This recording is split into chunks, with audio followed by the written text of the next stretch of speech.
Troy Aikman is a great broadcaster. I've known Troy for a long time, and Troy Aikman's the best Cowboy quarterback ever, and that's saying something. Roger Staubach's an all-time great, but when Troy talks in Dallas, it lands, and people talk about it because Troy is a straight shooter.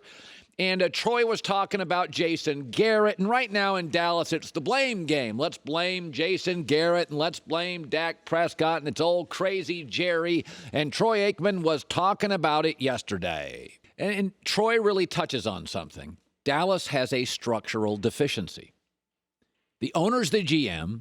The owner won't give full control to the coach, and the owner speaks publicly on Sundays after games and Mondays in the morning. Dallas has structural deficiencies, not talent deficiencies. It's the NFL. I get it. We blame the coach and we blame the quarterback. I'm going to say something now, and your first reaction is going to be you're crazy. But hear me out on this. Name the two teams in this league right now that are super talented. We know they're talented, but they're massively underachieving. The Dallas Cowboys and the Cleveland Browns. There is no disputing that. Those are the two. Chargers, maybe. They still have an outside shot to do something. But it really is. It's the Cowboys and the Browns. One's massively underachieving. Oh, wait, my bad. They both are. But we don't view them the same, although they have the same issue. We're blaming the coach in Cleveland and the coach in Dallas, and the quarterback in Cleveland and the quarterback in Dallas. It's a structural deficiency. But they've done studies in America for years, and it's sad, but it's true, that taller, more attractive people make more money. Just the way the game works. They walk into a room, ooh, ah. Dallas is tall and good-looking, and they have some money, and they've had previous success. And so that sort of glosses over all their issues. Cleveland, the Browns are short. They don't have a lot of money. They're kind of disheveled. They've never had previous success or had real money, and so we call them losers. You do realize they're mostly the same franchise. One's just tall, good-looking, and has a little bit of cash. We always want to blame the coach and the quarterback, but it was this year, Tony Romo said something. It may have been on CBS, and it may have been on a radio show, but I read it somewhere in the last 6 months, and he said, there's never been a bad owner to win a Super Bowl. There have been average quarterbacks. There have been average coaches. You and I can name them, right? Google them. Has there been a bad owner? We forget about the owner. He's wearing sunglasses. He's up in a box. Sometimes the network will show him. Robert Kraft, they show a lot. Jerry Jones, they show a lot. But mostly they don't show owners. They really don't. I don't think I've ever seen the Rams owner, the Chargers owner. I live in Los Angeles, barely know what they look like. But we always want to talk about the quarterback and the head coach. But Dallas has structural deficiencies, just like Cleveland. But Dallas is a bigger brand, and Dallas makes more money. There's a lot of similarities here. Baker Mayfield and Dak Prescott. We know they're good enough to be franchise quarterbacks, but, man, there's things that bother us about both. Freddie Kitchens and Jason Garrett. Jason is way better. I agree, too, but we don't like their in-game judgment at all. Both struggle to find an offensive identity, even though they're offensive guys. One guy quarterbacked at Alabama. Jason's like an Ivy League guy. So, it's funny about this. Dallas is the big, tall, attractive, has money and a little bit of previous success. They have the same problems as Cleveland. And that's why I always talk about it. The NBA is a star-driven league. You don't have to have great structure to win a championship in the NBA, although it would help. But in the NFL, it starts at the top.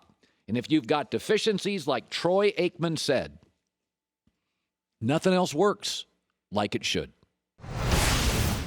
So yesterday, Ron Rivera was fired. I hold him in high regard. I think he is an excellent coach. He played in the NFL. He's got kind of a Jack Del Rio, Anthony Lynn, alpha male presence. He's a big, intimidating guy, knows his stuff. I don't know Ron. I know people who know him. I really like him as a head coach.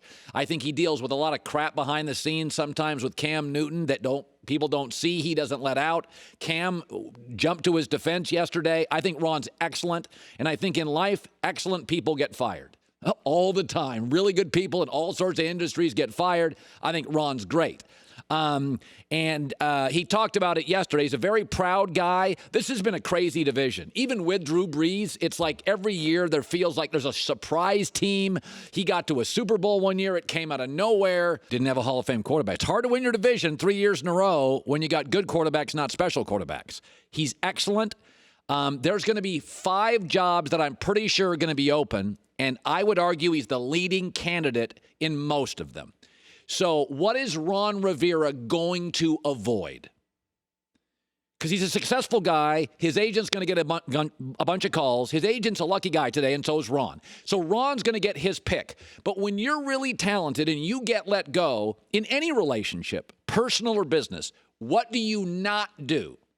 You avoid the pratfalls of your previous job. If you date somebody, they've got a big temper, explosive temper, and you break up, you're not going to date somebody again with that kind of temper. In fact, the pendulum will swing. You'll probably go to somebody who's laconic with no temper at all. You'll overcompensate. That happens all the time.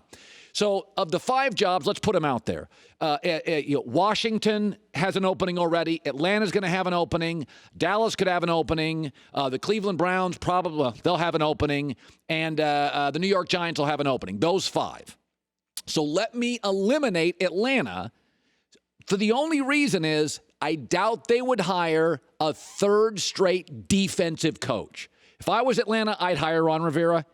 But they had Mike Smith. They have Dan Quinn. My guess in 2019, 2020, the way the world works, you're going to go offensive. I get it. I don't agree with it, but I get it. Let's eliminate Cleveland. Okay, Ron Rivera had a high-profile celebrity quarterback that was inconsistent. That's Cam Newton. That's Baker Mayfield. I think Ron would like to go to a place where the quarterback doesn't have a million commercials, and the quarterback's not a star, and the quarterback's not a celebrity, and the quarterback's accuracy is excellent. Let's eliminate Cleveland. Let's eliminate Washington, because during Ron Rivera's time, he dealt with an ownership change, and I think Washington's got a lot of messes from quarterback to GM to ownership. I don't think it's a great job. I think he's better than the Washington job. So now it comes down to Dallas and the New York Giants. And I think most media people I listened to yesterday said Dallas is the fit. Let me suggest that the New York Giants are a perfect fit. And let me give you the reasons. Number 1, the Giants have gone back-to-back offensive coaches, McAdoo and Pat Shurmur, 2 whiffs. They'll go to defense.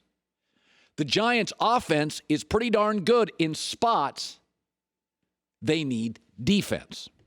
The Giants also are going to finish with a 2nd worst record in the NFL after Cincinnati. They're going to have a chance to get Chase Young, defense. Who would use Chase Young really well? Ron Rivera, a defensive guy. They have a quarterback that I think Ron Rivera would be attracted to. He doesn't talk. He almost looks like the past quarterback who didn't talk, Daniel Jones. No celebrity, no commercial, no star power, no cam, no distraction, totally focused on a rookie contract for 2 more years. Dak, you got to pay him now in Dallas. Daniel, you have to pay him for years in New York. Dave Gettleman's the general manager of New York. Oh, wait, Ron Rivera won back-to-back-to-back divisions with Dave Gettleman. So Gettleman, who's on the brink of getting whacked, can save his job and go, I've won divisions with that guy. That's my guy. And the owner's like, all right. So Washington's got a crazy owner. The Giants owner, the Mara family, quietest guy in the league. Cleveland's got an outspoken, commercial-infused quarterback. Giants have one that nobody in New York can recognize. In New York, they can't recognize him. You got the Gettleman, you got the Daniel Jones, you got the laconic, quiet owner. This is a Giants coach. They've had back-to-back offensive guys, McAdoo, Shurmur, with both of them. This is the guy. The New York Giants and Ron Rivera, I think he'd get Chase Young with a number 1 or 2 pick. Along with Dexter Lawrence last year, he'd make that defense sing. He's made Carolina's defense sing for a decade. That's your guy. Hi, everybody. Thanks for watching. Subscribe here to get the latest from the show. Also, be sure to check out more of the best clips from The Herd or go watch a few segments from other shows on FS1.